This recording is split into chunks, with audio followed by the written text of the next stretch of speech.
से हमने देखा है जो दुर्दांत अपराधी मुख्तार अंसारी उसके बेटे ने जो घोसी से चुनाव लड़ रहा है वो किस तरह की बात कर रहा था, या नाहिद हसन कैराना में किस तरह की धमकियां दे रहा था।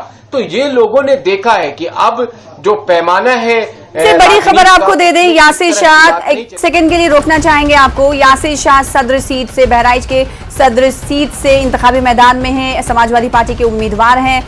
ये आगे चल रहे, इन्होंने अपनी सीट बदली है। पहले ये मटेरा से रुकने असेंबली थे, वो इस सीट उन्होंने जीती, लेकिन उसके बाद इस बार उन्होंने अपनी बीवी को मारिया शाह को टिकट मटेरा से दिलवाया और खुद बहराइच की सदर सीट से उम्मीदवार बने। और इस वक्त ये अपडेट रुझानात के हवाले से अपने नाज़रीन को दे दे कि समाजवादी पार्टी के उम्मीदवार यासिर शाह जितने वोट्स की अब तक जितने राउंड की गिनती हुई है उसमें आगे बढ़ते हुए दिखाई दे रहे हैं। बहराइच यासिर शाह इस वक्त लीड करते हुए दिखाई दे रहे हैं।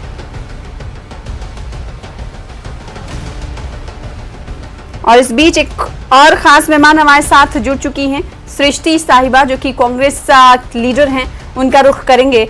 लेकिन इस बीच अपडेट भी फराहम करते हुए नाज़रीन को चले, जो कि टैली और स्क्रीन पर नजर बनाए हुए यासिर शाह बहराइच से आगे बढ़ते हुए दिखाई दे रहे। बहुत शुक्रिया सृष्टि हमारे साथ जुड़ने के लिए।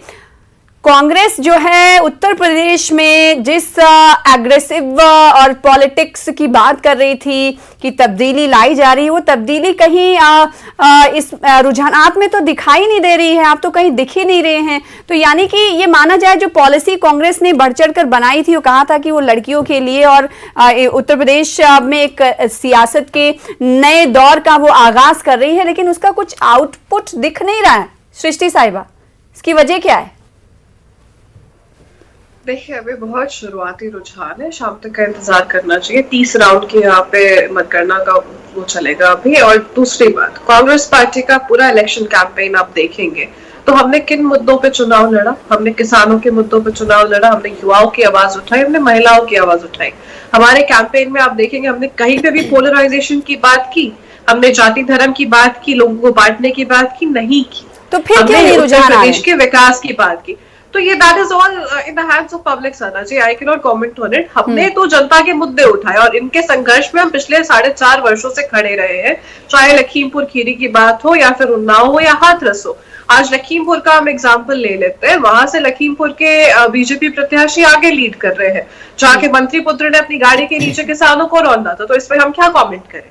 लेकिन उन किसानों के साथ कौन खड़ा रहा 3 दिन तक? किसने संघर्ष किया वहां पे? प्रियंका गांधी।